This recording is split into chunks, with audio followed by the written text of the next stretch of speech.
Queridos amigos, sejam bem-vindos ao canal Videira Espírita. Meu nome é Cristina Brito e este é o programa Projeto 15 Minutos, o Evangelho segundo o Espiritismo. Aqui estudamos diariamente a terceira obra básica da doutrina espírita, codificada por Allan Kardec, o Evangelho segundo o Espiritismo. Atualmente estamos no capítulo 19, A Fé Transporta Montanhas. E vamos ver hoje aqui o item 6. Nele, Kardec vai falar sobre, não só no 6, no 6 e no 7, Kardec vai nos falar sobre a fé religiosa, condição da fé inabalável. Vejamos então o item 6. Kardec nos diz: do ponto de vista religioso, a fé é a crença nos dogmas particulares que constituem as diferentes religiões. Todas as religiões têm seus artigos de fé, seus princípios, sua filosofia, seus pontos de doutrina. Sob esse aspecto, a fé pode ser raciocinada ou cega.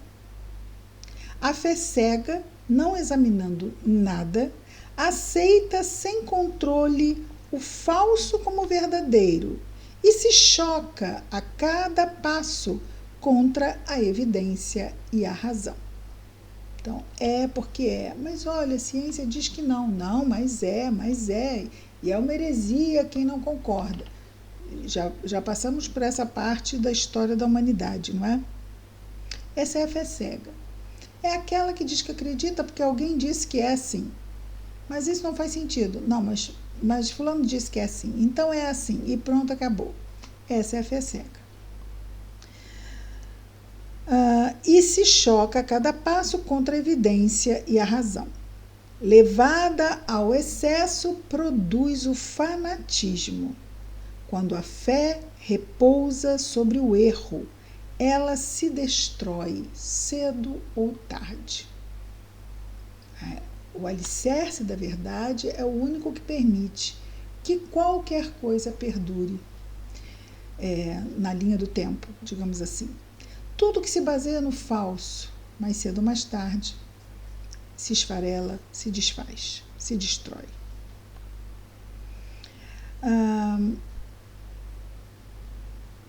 Quando a fé repousa sobre o erro, ela se destrói cedo ou tarde. A que tem por base a verdade é a única segura do futuro. Vejamos, Jesus veio há 2000 anos. Ele era poderoso, poderia deixar seus registros, grandes monumentos, pirâmides pela sua passagem? De jeito algum.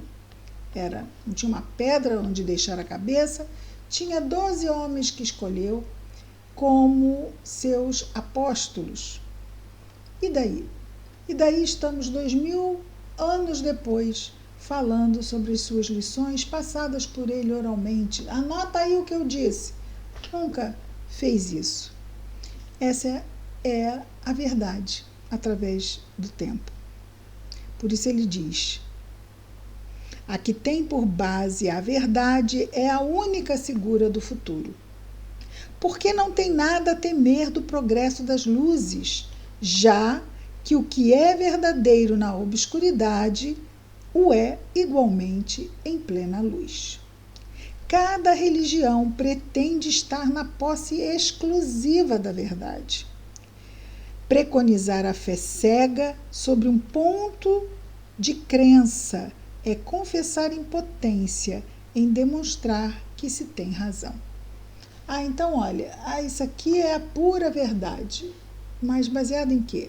Não, baseado que é, porque é, e porque é. Mas sim, e por que é? Não, mas porque é. Então, preconizar a fé cega, que é esse tipo de fé, é porque é, sofre um ponto de crença. Preconizar a fé cega sobre um ponto de crença, preconizar a fé cega sobre um ponto de crença é confessar impotência em demonstrar que se tem razão. Então, a conversa acaba. Se é porque é, e você não sabe por que é, você simplesmente diz porque é, então não tem como se ir adiante. A razão não fica esclarecida e é isso. Os que ficam com isso se satisfazem, outros não. Outros não se satisfazem, querem saber e vão buscar. No item 7, continua Kardec. Diz-se vulgarmente, comumente, diz-se que a fé não se prescreve. Então, ninguém pode passar fé para ninguém. Daí muitas pessoas dizerem que não é por sua culpa, se não tem fé. Não tem culpa. Você não pode me passar a sua fé. É isso, a fé não é contagiosa, a fé não é viral. Então nós temos que fazer com que a nossa fé venha de dentro de nós, e ninguém pode nos dar isso, não é? Sem dúvida, a fé não se prescreve. E o é ainda mais justo. A fé não se impõe. E o que é ainda mais justo? A fé não se impõe. Nem se prescreve, ninguém pode, eu recomendo você ter fé. É a mesma coisa, eu recomendo você se apaixonar por fulano. Não é alguma coisa que é isso, não. É uma busca, é alguma coisa que vai acontecer decorrente de algo.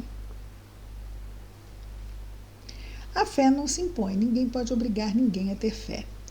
Antigamente, as pessoas eram obrigadas a mudar de fé para não morrerem. Então, tinham que renegar a sua fé e adotar outra fé, senão morreriam. E isso aconteceu com os próprios cristãos, que se não renegassem, abjurassem a Jesus, tinham que ir para os circos romanos, passar pelos suplícios. Depois, na Idade Média, tivemos também judeus, por exemplo, que tinham que abjurar a fé judaica e abraçar a fé cristã, porque senão eram também tidos como hereges e todas as penalidades que vinham a partir daí. A fé não se impõe. Não, ela não se recomenda, mas se adquire. E não há ninguém que esteja privado de possuí-la, mesmo entre os mais refratários, aqueles que têm muitas reservas. Falamos das verdades espirituais fundamentais, e não desta ou daquela crença particular. Então, está falando de questões existenciais, aquelas do tipo, de onde vim, quem sou, o que estou fazendo aqui, para onde eu vou, quando daqui sair. Não cabe à fé ir a eles, mas a eles irem ao encontro da fé. Falamos das verdades espirituais fundamentais e não desta ou daquela crença particular. Não cabe à fé ir a eles, seja quem for, mas a eles irem ao encontro da fé. E se a procuram com sinceridade, a encontrarão. E se a procuram com sinceridade, a encontrarão. Eu acho que seria um bom momento de nós lermos aqui uma poesia que particularmente gostamos muitíssimo. Ela se chama Deus, e eu estou sem aqui o nome do autor, desculpem. O título dela é Deus. Fico devendo o nome do autor. Passei tanto tempo te procurando. Fala sobre essa busca. Deus, né? Passei tanto tempo te procurando. Não sabia onde estavas. Olhava para o infinito e não te via. E pensava comigo mesmo, será que tu existes? Não me contentava na busca e prosseguia. Tentava te encontrar nas religiões e nos templos, e tu também não estavas. Te busquei através dos sacerdotes e pastores, também não te encontrei. Senti-me só, vazio, desesperado e descri. E na descrença te ofendi, e na ofensa tropecei, e no tropeço caí. E na queda senti-me fraco, fraco procurei socorro. E no socorro encontrei amigos, e nos amigos encontrei carinho. No carinho eu vi nascer o amor. Com amor eu vi um mundo novo. E no mundo novo resolvi viver. O que recebi, resolvi doar. Doando alguma coisa, muito recebi. E em recebendo, senti-me feliz.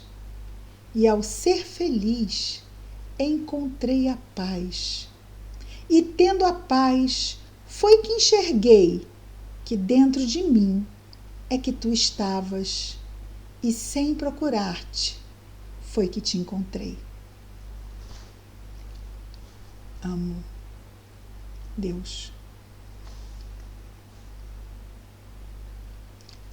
Fé é busca, mas é uma busca possível. Leva tempo, tem que ser construída, como Kardec nos diz. Não cabe à fé ir a eles, mas a eles ir ao encontro da fé. E se a procuram com sinceridade, a encontrarão. Tende, pois, por certo que aqueles que dizem: não queríamos nada melhor do que crer, mas não o podemos, o dizem dos lábios e não do coração, porque em dizendo isso tapam os ouvidos. As provas, entretanto, se multiplicam ao seu redor. Por que, pois, se recusam em vê-las? Nuns é negligência, em outros, medo de serem forçados a mudar seus hábitos. Na maioria, é o orgulho que recusa reconhecer uma potência superior porque lhes seria preciso se inclinarem diante dela. Em certas pessoas, a fé parece de alguma sorte inata. Parece que tem pessoas que nascem com fé. Uma centelha basta para desenvolvê-la. Essa facilidade em assimilar verdades espíritas é um sinal evidente de progresso anterior. Nada começa do nada. Tudo é um continuar, um contínuo construir. Então, se alguma coisa já parece construída e não começou a ser construída nesta encarnação, é porque já começou a ser construída antes. E é o que ele diz. Essa facilidade em assimilar as verdades espíritas é um sinal evidente de progresso anterior. Em outros, ao contrário, elas não penetram senão com dificuldade, sinal não menos evidente de uma natureza atrasada. Os primeiros já creram e compreenderam. Trazem ao renascer, ao reencarnar, a intuição do que sabiam. Sua educação está feita. Os segundos têm tudo para aprender. Os mais difíceis, mais resistentes. Sua educação está por fazer. Ela se fará. E se não ficar concluída nesta existência, o estará em outra. Tudo bem. Kardec continua dizendo: a resistência do incrédulo, é preciso nisso convir, prende-se frequentemente menos a ele do que a maneira pela qual se lhe apresentam as coisas. A fé é preciso uma base, e essa base é a inteligência perfeita daquilo em que se deve crer. Para crer não basta ver, é preciso, sobretudo, compreender. Então, eu tenho fé porque eu compreendo. Então é isso? Ok.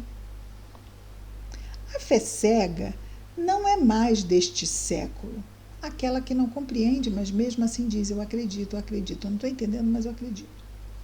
A fé cega não é mais deste século. E olha que ele está falando do século XIX. Nós estamos no XXI. Ora, é precisamente o dogma da fé cega que faz hoje o maior número de incrédulos. Porque a inteligência humana chegou num ponto que isso não faz sentido. Isso não faz sentido, eu não posso acreditar numa coisa dessa, porque isso não faz sentido nenhum. Fere a minha razão, fere o bom senso. Então, lá Kardec diz, já no século XIX, que essa questão do sem sentido, do dogma da fé cega, é o que era responsável pelo maior número de incrédulos, porque quer se impor e exige a abdicação de uma das mais preciosas prerrogativas do homem, o raciocínio e o livre-arbítrio. É essa fé contra a qual, sobretudo, se obstina o incrédulo. Então, o incrédulo não admite acreditar em algo que para ele não faz sentido. E da qual é verdadeiro dizer que não se prescreve. Não admitindo provas, ela deixa no espírito um vago de onde nasce a dúvida. Não faz sentido.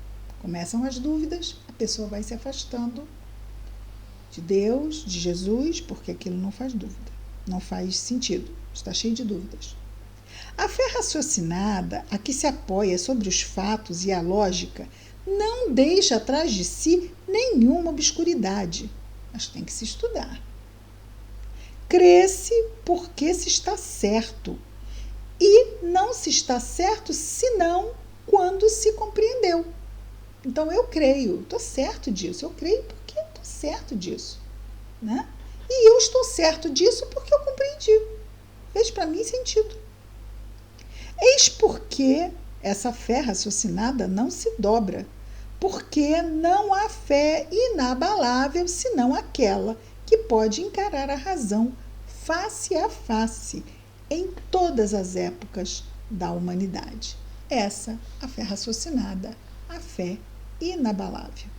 E Kardec conclui essa parte dizendo: é a esse resultado que o Espiritismo conduz e triunfa também da incredulidade todas as vezes que não encontra oposição sistemática e interessada.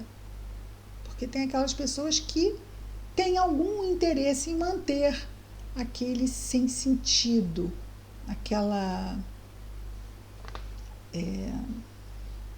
fé cega. Né? Qual seria o interesse? Às vezes, tirar partido de corações bem intencionados, mas que estão equivocados. Pode acontecer. Isso é comprometimento de quem assim o faz, que está lá usando o livre-arbítrio. E vamos repetir o final. É a esse resultado que o Espiritismo conduz, a fé raciocinada, a fé fortalecida, a fé inabalável. E triunfa também da incredulidade todas as vezes, essa fé triunfa sobre a incredulidade todas as vezes que não encontra oposição sistemática e interessada. Porque muitas vezes a fé vai nos levar o quê? A necessidade de nos transformarmos em pessoas melhores, mas temos esse interesse em abrir mão de determinados padrões de comportamento? Então pode ser esse interesse também, mas de simplesmente não querer mudar agora. Ainda precisa de mais um empurrãozinho, às vezes da vida, daquela irmã chamada dor, que vem, né? Se não for pelo amor, será pela dor, e já estamos a 19 minutos, como assim? Então amanhã continuamos nosso projeto, mais ou menos 15 minutos, o Evangelho segundo o Espiritismo. Que Jesus nos abençoe a todos. Até amanhã. Muita paz.